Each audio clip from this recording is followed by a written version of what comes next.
format of today's session will be, we're going to hear 3 rapid-fire presentations from our industry leaders, each bringing first-hand experience from their respective sectors.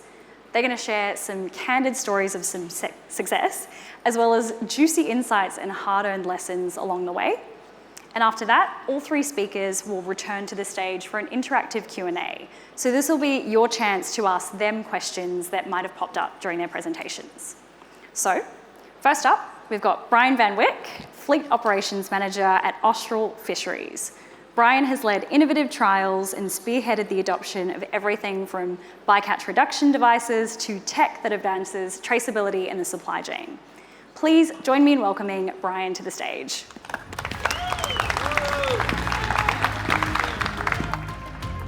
Thank you, Saran. Appreciate it. Hello, everyone. It's pretty obvious, isn't it, when you look at that photo? I love the ocean. I always have ever since I was, well, a little kid like this. And the reason I'm telling you this is because it's a big part of who I am and what I do in terms of my work. So I joined a company called Austral Fisheries 10 years ago in hopes of making a difference and starting a career. They are one of the largest integrated wild-caught seafood companies in Australia. And they do many things, but these are the 3 main fishing operations we're involved in. So we catch Patagonian toothfish in the Southern Ocean using long lines. We catch various tropical snappers in the NT using baited traps. And we catch prawns in the north towing nets behind boats. Now that prawn operation, that's my baby. So I'm based in Cairns. I work with a small team. We catch around 1,500 tonnes a year with 11 vessels. The thing I love most about innovation is being able to look backwards to see just how far you've come. So I'll give you an example. This is the mighty Sea Thief in all her glory back in 1980. And this is a good representation of what the average prawn fishing boat would have looked like back then. And what I'm going to do now is take you forward to 2025, and I'm going to blow your mind because you're going to see exactly what 45 years of innovation looks like. You ready? There she is. And I know what you're thinking, but bear with me. Even though this looks like the same boat, and it is the same boat, it's not. Scientifically, it's actually more than twice as efficient and powerful as it was in 1980, and that's the same for all boats in this fishery. That's thanks to innovation. So for example, these are probably the 3 main areas. So we had wheelhouse technology improvements, things like GPS, radars, fishing charts. We've had net improvements, they're very efficient, and propulsion. You're only as good as your propeller allows you to be. But if you asked me today and you said, Brian, what's been the big win in terms of innovation for the last 10 years? What's the big win? I'd have to say that it's not a physical design or a new piece of tech. It's actually come through the form of branding. Now, branding is a term that gets thrown around a lot. Everybody knows you can't put lipstick on a pig. You actually have to have a good product. And in seafood, you have to have credentials to go with it. So the hard part for us was getting the science right, getting the sustainability criteria in check, the third-party accreditation. We went carbon neutral as well, just to be different. At this point, I can do some advertising myself. These are the brands that I'm talking about. All you need to know is they both started very small and they've been growing ever so slowly, and we're starting to get dividends. So for example, that Karumba brand, for the first time ever, we have major supermarkets coming to us asking for this product in flooded markets with cheaper alternatives. That's a really good sign. The Skull Island brand, very successful in high-end restaurants. We launched that online to the general public, so you could order this on the website and have it delivered to your door. This is like a big step forward in terms of innovation for a little fishing company. But enough of that side of the business. Let's get back to the fun side and talk about some fails, because everyone loves a good fail. You won't find any more fails in this area right here. And at this stage, I'm going to drop one of the best quotes ever. If you're not failing, you're not innovating. I say this all the time because it's true. You need to fail in order to learn. You need to learn in order to innovate. It's also a really good get-out-of-jail-free card. So if you ever find yourself in a situation where you've been questioned for a failed project, give you that. Just say that line and you'll be off the hook. Trust me. This is a really good fail that went absolutely nowhere. We had a pretty well simple idea that we could take a fishing net that worked and make it out of a thin material, as thin as possible without compromising strength, and tow it, save fuel, catch more prawns. And to cut a long story short, we actually did prove that we could do that, except we created a new problem. We actually created a wall of razor blades. So every prawn that touched the net got cut in half. And it's very, very hard to sell half prawns. So that didn't work very well. This one here, this is another area. So bycatch reduction, massive piece, lots of fails, lots of success. I got really heavily involved in this because it's my way of giving back to the ocean. This is one of the first designs I come up with, and I learnt a very important lesson. So really, the idea is simple. It's a device that lets the unwanted stuff out. So, things like fish and small sharks. And I got excited because I went to sea, I trialled this with underwater cameras. I got really good results, 50% reduction in bycatch. And then I learned that innovation has to be feasible. So I was letting out too many prawns, unfortunately, as you can see. The good news is that after a bit of modifications, this one became a success, actually got legislated and people used. But yeah, very important lesson. So to recap, really simple, 4 points for innovation for me is to start small, be prepared to fail, more importantly, be prepared to learn from those fails, and of course, innovate, but do it while being feasible. That's it. So thanks for listening to my TED Talk.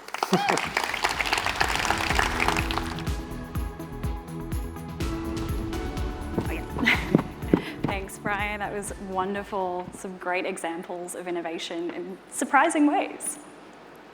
Next, we're going to shift from the ocean to the paddock with Lisa Sharp, the newly appointed CEO of the Stockyard Group, one of Australia's leading premium beef brands.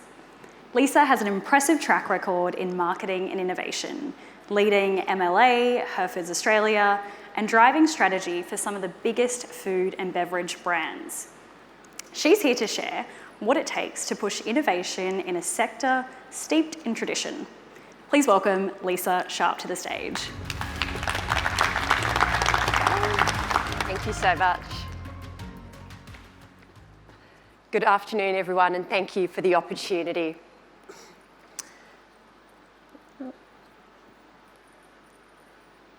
So just a little bit about where I'm from. I'm from Stockyard, Australia's most awarded branded beef. Stockyard is a proudly multi-generational family-owned business. It's 66 years young, and our job is to breed, raise and feed premium grain-fed Wagyu and Angus cattle. And we do that here on the glorious Darling Downs and with pastoral operations in northern New South Wales and Victoria. We're somewhat vertically integrated, and that sees us from paddock all the way through to plate, and my particular passion, sales and marketing. I loved your comments about the innovation was brand. From me today, 4 quick lessons learnt. When the team and I spoke about innovation uncut, what were our lessons, what were our successes, what were our fails, we sort of picked out 4 key themes. And the first of these was start with the pains and the gains. You can come to a wonderful conference like this and you are going to see so many things that are shiny and new. And it's pretty tempting to want to dive in to what's shiny and new. So for us, when we've looked at where we've been successful and where we've failed, is when we've started with the very clear question, what are the pains we need to alleviate within the business? Or what are the gains that we could realise?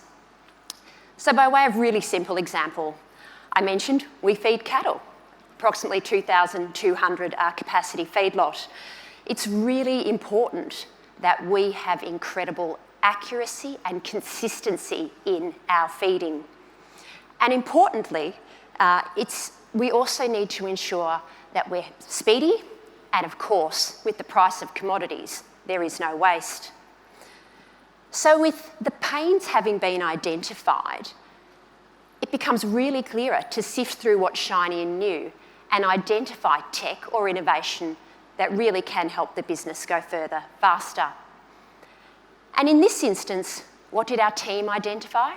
They identified the power of a camera and some AI that could help us model our allocation or our feed allocation requirements.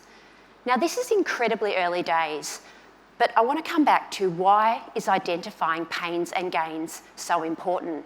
Number one, you can't identify those pains and gains unless you're talking to your team from the ground up. They really know what those points of pain are. And when you implement a technology like this, where there is a potential that software may replace the activities of your team, you want to get that buy-in early so they're comfortable with the types of changes that you might put in place. Critically, early identification of those pains and gains means the scope is really clear and you don't stray too far. It also means that you've got a really clear go, no-go point. So with this tech that you see behind me, it's a clear go or no-go. Have we achieved that consistency and accuracy in our feed allocation? Have we been able to improve our speed and critically reduce wastage? Lesson number one.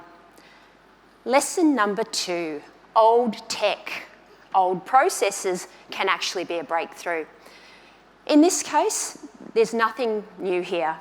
There was a cholera outbreak in Vietnam in the 1920s, and during the course of that outbreak, there was a particular gut health yeast strain that was identified. There have been over 600 trials on this yeast strain, and it really can support gut health. I guess the equivalent of the Yakult, if you will, over 600 studies that has identified the way this natural supplement can support gut health, both in humans and, in our case, cattle. So, old technology, different industries. It was something that we saw in use overseas. But by introducing this old technology into the type of program we run, which is a natural program, we've been able to make a material difference to our animal health and well-being, and also some modest performance gains. But that's only one part of the puzzle. Innovation isn't always about tech or about product. It can be in practice. And here's an old practice, bunk feeding cattle in a paddock.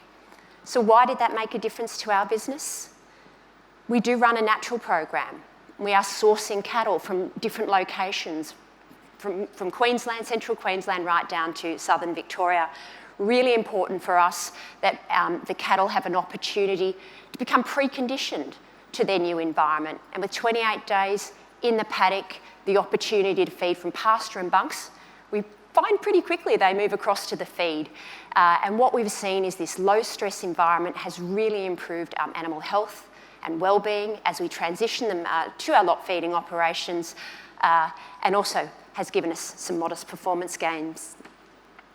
Lesson number three, innovation that fits the business, not the other way around.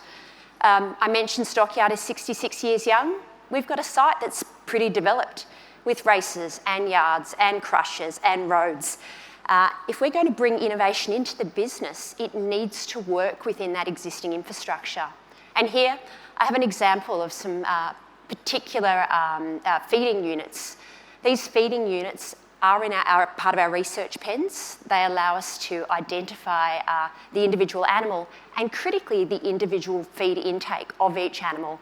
Armed with that information, we're able to then better identify those leading genetics that help us develop a product that suits our needs. Why do I call this out? These bunks worked pretty nicely with our existing roads, lanes and pens. Really important. And the times we've failed is when we've tried to introduce an innovation that doesn't fit in with the infrastructure, the practices that we have. Last but far from least, you can have extraordinary technology, but it all comes back to the team behind the tech. Where we've succeeded has been when we have had customers who are suppliers who are deeply fascinated with our business. I think we heard that in the last session. Don't assume. Not all beef feedlot operations are the same. So we love working with suppliers who are fascinated by our operations, who are with us every step of the way. Design, development, implementation and support afterwards, understanding the data and analytics, and having spare parts available in Australia for when the kit fails. So, up front, identify those pains and gains. Old can be new, and indeed breakthrough. Innovation that fits the business, not the other way around. And customer service wins over widget every single time. Thank you.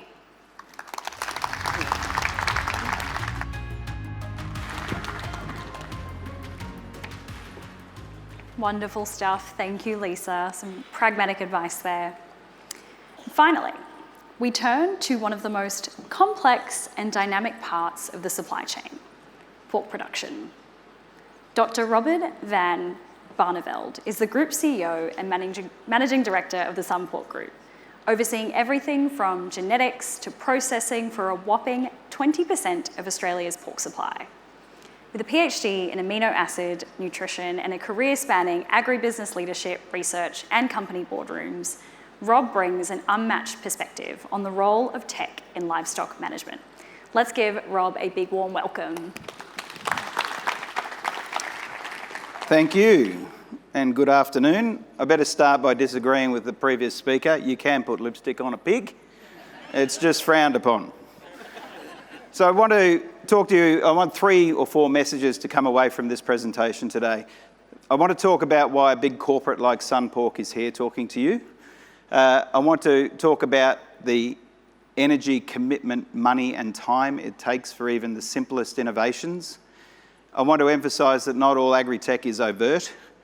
And finally, even the best innovations are going to struggle with acceptance across the board.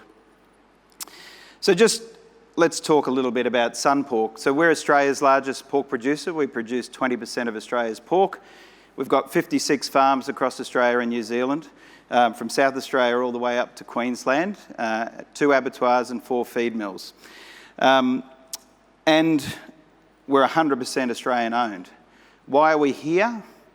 We're here talking to you today because our shareholders embraced innovation. We're not a corporate. In fact, we've had 3 farming families who've owned us since the mid-80s, and we're about to transition to 1 farming family.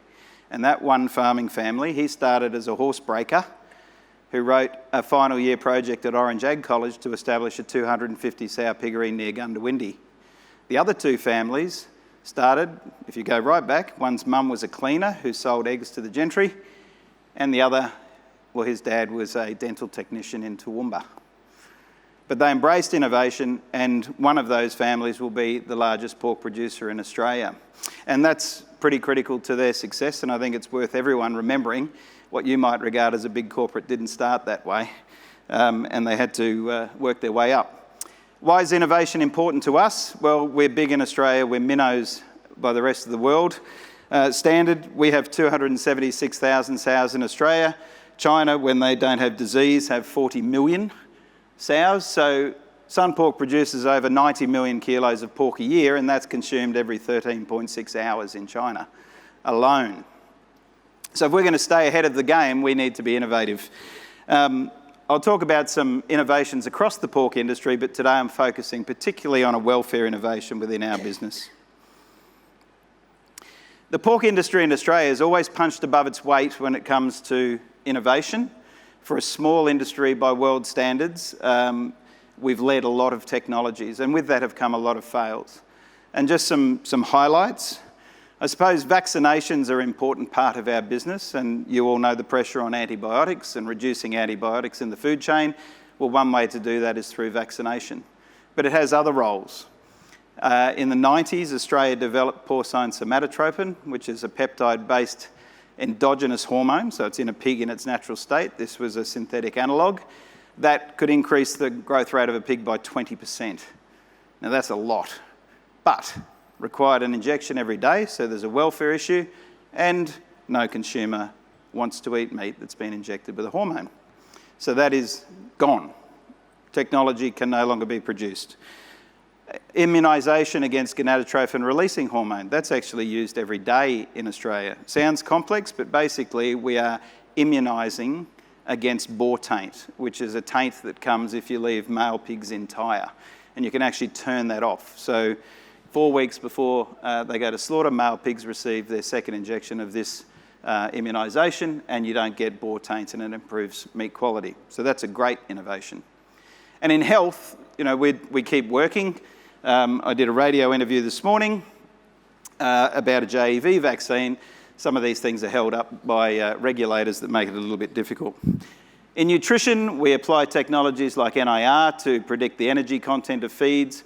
We've tried things like fermented liquid feeding and Paline, which is a product that goes in feed, again, not accepted by the market, so rejected. A lot of work in innovation in the 5th quarter, so making more use of skin and hair and things like that into collagen and keratin as another way of improving value from the pig, and that's successful. And we've had some great experiences in safety around using lactobacillus and things to exclude things like listeria from small goods, and traceability, where we use isotope fingerprints to trace back meat from any source without a label on a box.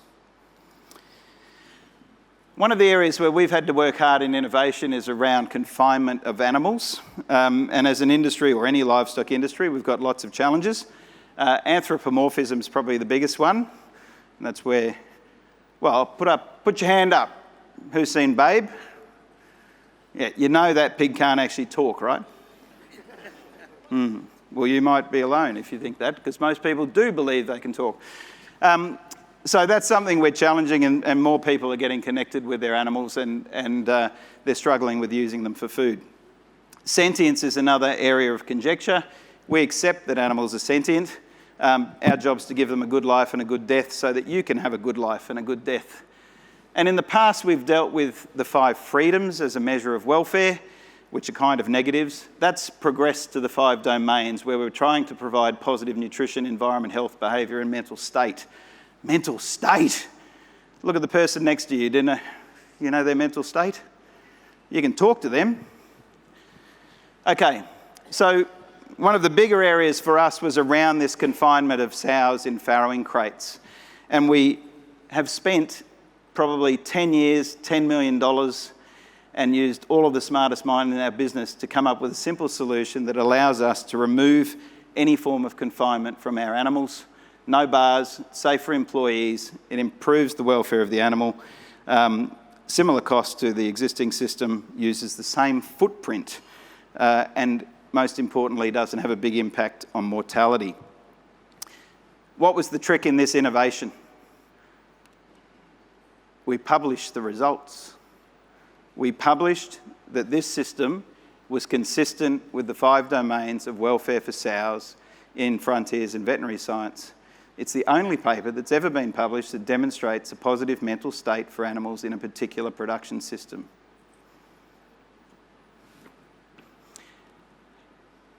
And we've had a lot of work demonstrating that we can now use that system commercially and produce similar outcomes to the system we were using previously. That all sounds great, but just look at this as you take home. That is $10 million worth of simplicity sitting there. And it's everything from the height of the ring, the construction of the floor, you name it. It does a fantastic job, and for the first time, people like RSPCA go, we could embrace this because we can see it's a practical way of getting rid of farrowing crates and confinement.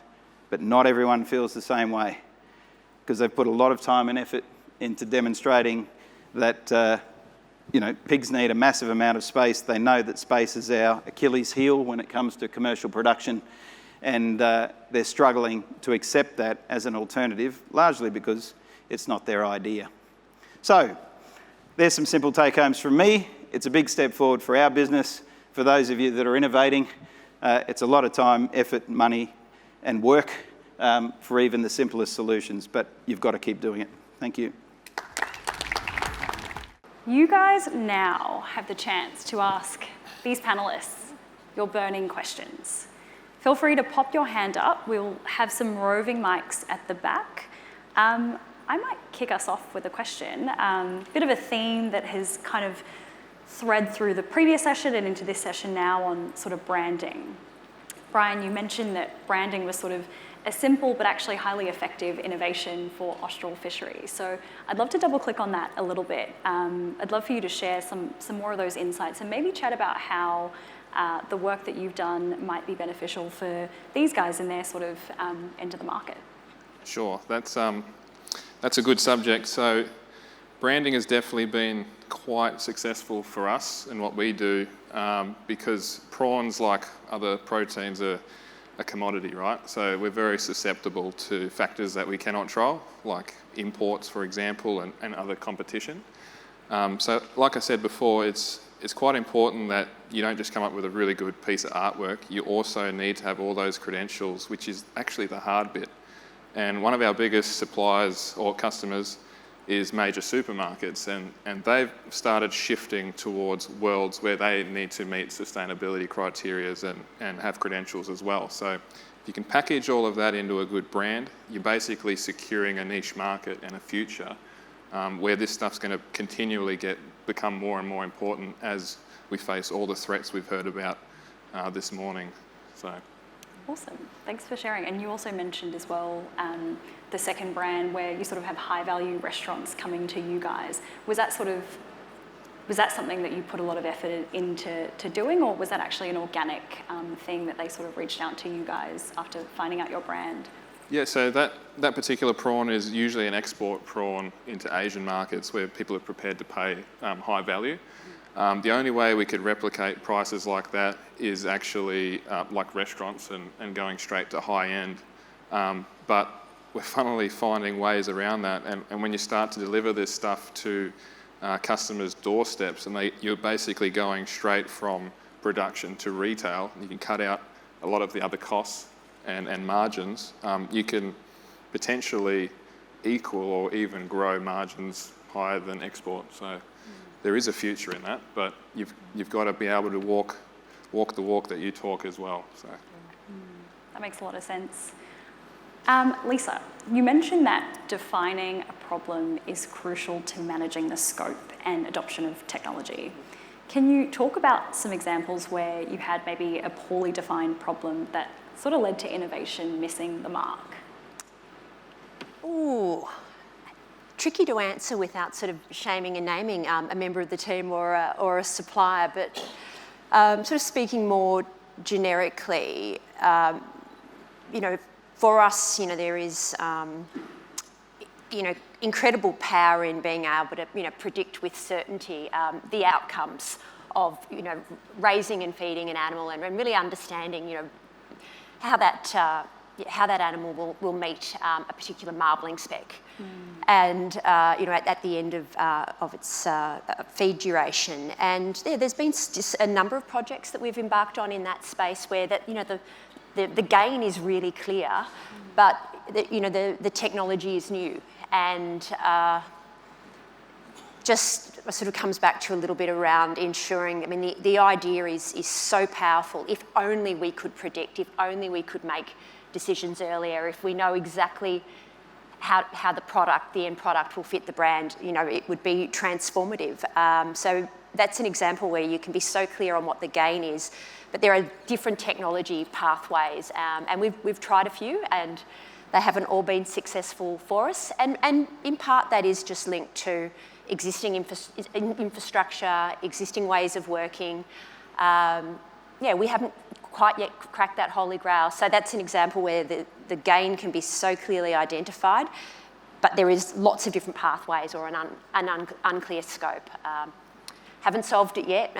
You mentioned $10 million and it looks like a really simple solution. We've also had those types of experiences and not yet nailed the solution. No. I love that, and I love what you were saying earlier as well, is when you do have agtechs or suppliers that kind of approach you and have, I guess, immense curiosity for your businesses and not assume that, they know everything about your operations being sort of key to successful implementation versus trying to, shove a round peg in a square hole. That makes a lot of sense. Awesome. Were there any questions from the audience? Oh, yeah, we've got one over here. Hi everyone, that was an amazing talk. I really found that really interesting. My question is for Brian. You mentioned with the new prawn innovative net that you manufactured, that you went through a legislation aspect. I was just wondering how you went about changing legislation and incorporating new innovation into new practices. Yeah, sure. That's a good question. So that was in regards to the bycatch reduction device. We did that one as an industry. So we came together. Prawn trawling has a bad rap, used to have a really bad rap for catching a lot of bycatch. And we basically set a goal. So our goal was a 30% reduction in bycatch. The things at stake was markets and third-party accreditation. So we went out, we trialled. Whenever you do a scientific trial out at sea, if you can prove that you're meeting the sustainability criteria and you're staying feasible by not losing prawns, industries quickly, they'll adopt that. So we basically agree on it. It goes to a government body like Australian Fisheries Management Authority, and within the next season, it's legislated that you have to use that device. So that's how it works. Awesome stuff. Thanks for that question. Were there any other questions? Yes, we've got one over here. Question for Brian. In your presentation, did I hear you correctly when you said you went carbon neutral with your products? Can you put a bit more metrics around that, how you achieve that? Yeah, sure. We're stealing Rob's thunder here. Carbon neutral, for us, we plant trees. It's quite simple. We plant trees to offset all the carbon that we use for a year. It's quite expensive. It was a vision from our CEO, David Carter. He has a good way of putting this. It's basically cheating on your girlfriend and then giving flowers to say sorry. The right thing to do is not cheat in the first place, but unfortunately, we just don't have the way to go out and not burn diesel just yet. So at the moment, that's the best thing that we can do.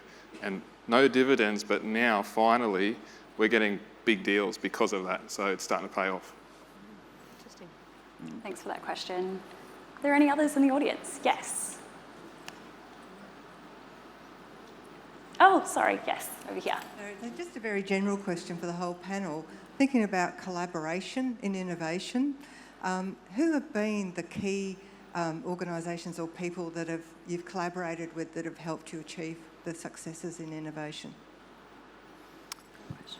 Well, I mean, ours was an interesting journey where the pork industry as a whole was looking at alternative farrowing systems for 10 years and we really weren't making progress. So we actually went the other way and decided to internalise it because it was an area that required such a focus that we thought we could make progress faster, which we did.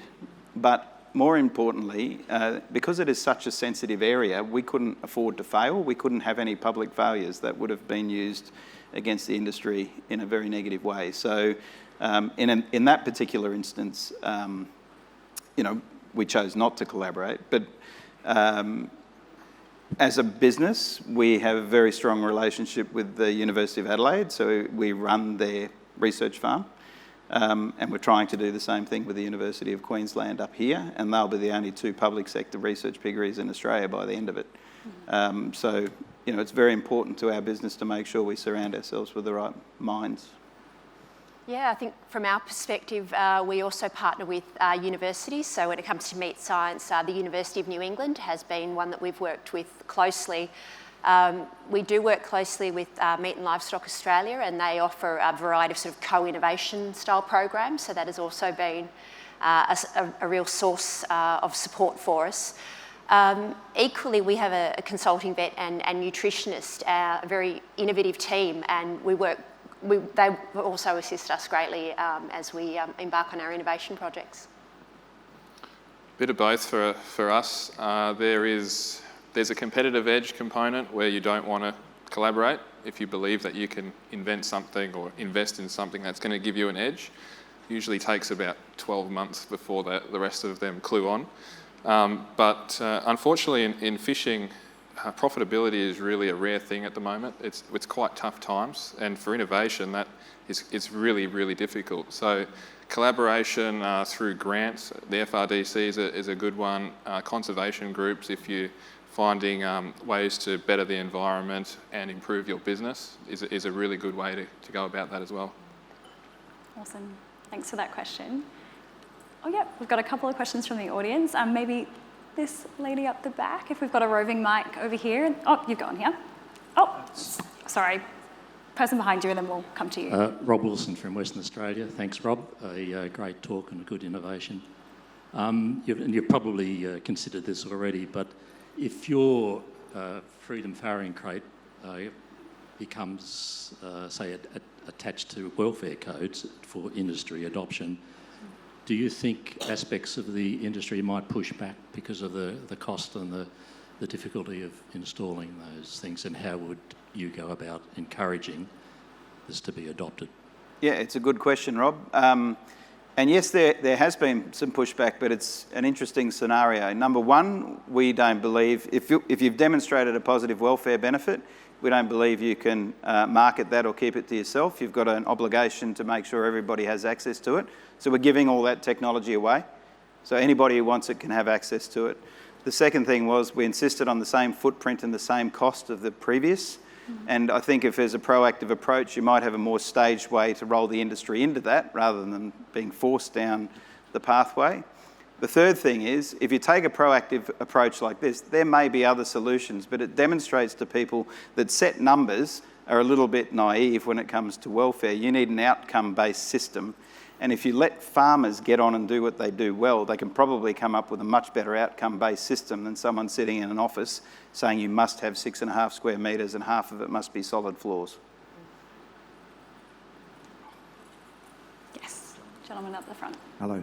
John, it's John Condon from Beef Central website.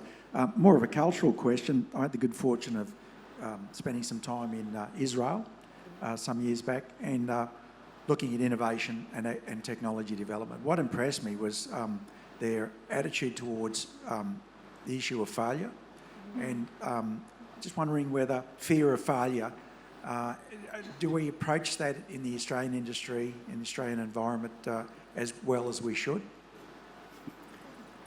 Probably not, and we're not incentivised to do it either. The way we have investment in R&D in Australia, it's difficult to go down a path where there's a high chance of failure. So a lot of the failure comes from internal commercial organisations, I think, as a starting point. But well, I'll let these other two have a comment. Oh no, that's a fair point. It's difficult. It's different when, like I said before, if you're in an industry that's economically challenged. The consequences of fail, especially if you're investing money into that, is a lot higher. So I would probably say that's where my 4 points are probably useful. You lower the risk by starting small, and then you test the waters, you learn from the failures before you go all in. You need to be 100% sure, basically, that what you're doing is going to leave you in a better spot. You also need a champion, I think, if you're going down a path where there could be failure, because they've got to pull you beyond that. I mean, our value proposition to our board was, hey guys, we want to do something you don't have to do yet. It's going to cost you money and it's going to increase your cost of production permanently. Sounds great. Now, yeah, we got a bit of pushback, but they ended up saying it was the best project they'd ever been involved in.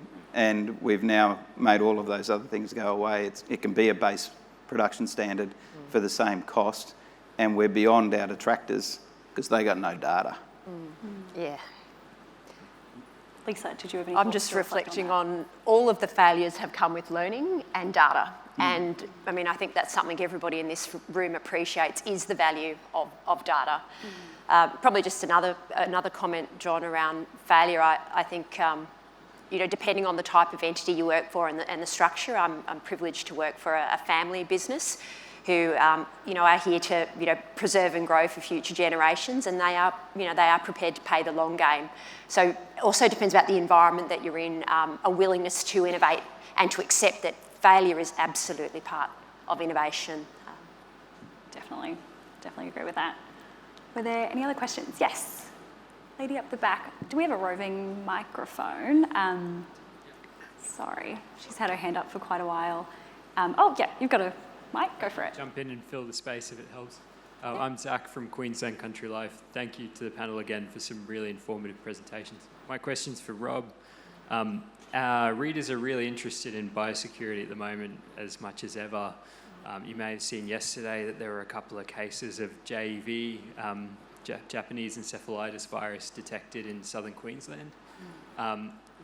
What could the potential impact of a broader outbreak be on the pork industry, and what are some measures that we can all take to sort of reduce that risk? Sure. I mean, biosecurity is obviously important to us. The reason you know about JEV is it's because it's a notifiable emergency animal disease. It's effectively endemic in Australia. It's not about pigs, it's about mosquitoes. Pigs are one of the potential amplifiers, just as humans are and horses are. So in terms of our production, it's a minor impact. We don't know when the events occur, and we manage through them pretty quickly, and they'll come back again. JEV, I suppose, demonstrated how much work we had done as an industry liaising with state governments who manage these diseases when there is an outbreak, and showed we were in a good position to keep our operations going. Where we get really concerned around biosecurity as an Australian-owned company is when a foreign-owned company wants to start doing things like importing genetics and potentially exposing our industry to disease. Then we take a very firm view against that, and we'll fight it incredibly strongly, and it would have absolutely devastating impacts if we had any of those overseas diseases in our country. Awesome stuff. Thanks for that question. Yes, your turn to shine. Andrea Kosh, this is for Rob. So you've spent $10 million, and I'm sure there's been a lot of co-investment and so forth in developing that new system. Is there a potential return on investment for that, for Australia to take that innovation to overseas markets? And if so, how might that happen? As I said, we've made this technology available through a third party who can sell them to pretty much anyone they want in Australia or overseas. And yep, there'd be a royalty on that, but it's not going to be a money-making venture. It simply reflects the fact that we put the technology together initially. The return on investment is social license and ability to have confidence to invest in ongoing development of our business. I think as an industry, we'll take a proactive approach to standards and guidelines and reviewing them. We don't want to end up where chickens have been for 14 years trying to get some certainty around what their production guidelines are, if you like. So if we can move forward with a system like this, control the narrative, demonstrate an outcome-based benefit, and can continue to grow our business in the interim, we're going to get a massive return on investment that is beyond just, selling farrowing rings or whatever else. So we've taken a different path for return than simply commercialising the technology. Makes a lot of sense. So we've probably got time for one more question. Yes, we've got a question. Thanks. It's on, you can hear me.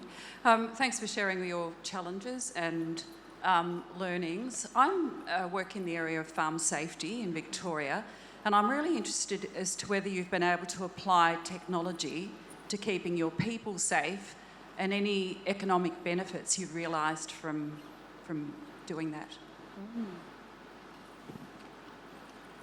Do you want to have a crack? Or? I'm doing farming. I can have a crack. Keeping our people safe, from my perspective, is more about culture than technology.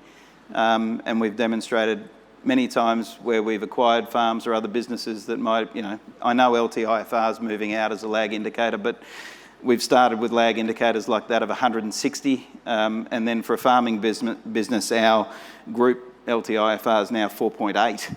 Now, you only get that by having a culture of safety. Of course, we have technologies that record near misses and things like that, but most of my effort in that space is directed towards our culture. Awesome stuff. Okay, one more question. Yes. Hello. Last question, sorry. My question is to the panel. I would like to ask, we talk about the gap between academia and the industry when it comes to solving problems. And there are heaps of research and heaps of researchers out there solving the problems that need to be solved that farmers are facing in current scenario. and sometimes it's not breached, and those research would never get off, or they never make it to the next stage, and they just be like confined to theses or published papers, and that's it. So I myself had this problem coming from traceability, agtech background. What is the missing piece? What is the missing gap in your view? And how can we, because it's lots of funding going into those areas, and at the same time, our farmers are struggling or trying to find solutions that has already been tried or solved. So what do you think is the missing piece, and how can we solve it? Are you solving the problems farmers have, or are you working in an area that interests you? Definitely, yes. Well, you know, one of the gaps is a disconnect. It's a problem to you as a researcher, and it's an area that you might have been highly skilled in, and I'm saying this as a researcher, right? It was my universe. And when I moved to industry, it was that big, right? So that industry education and integration is the missing piece, and it might mean you have to change your focus. Powerful reflections there. Thank you so much. Thanks for that question. Thank you, Brian, Lisa, Rob, for your honesty, candid insights, and the reminder that sometimes the greatest lessons from agritech innovation can sometimes come from failures. So let's give it up for our wonderful panel today.